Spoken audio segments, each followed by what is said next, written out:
Το μυστικό στο φαγητό είναι το μπόλικο τσιγάρισμα.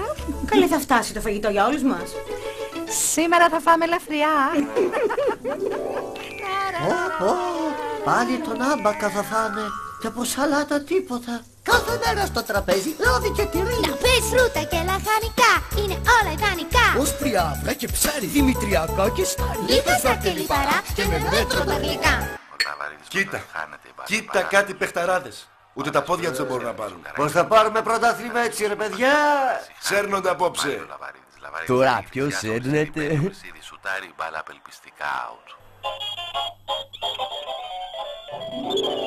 Έχει τόσο ωραία μέρα έξω και εσείς κάθεστε εδώ μέσα. Πάμε να παίξουμε.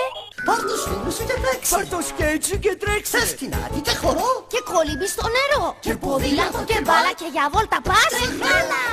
Και γυμναστική στη σκάλα. Η σαλάτα άλλο πράγμα. Άλλαξε στάση.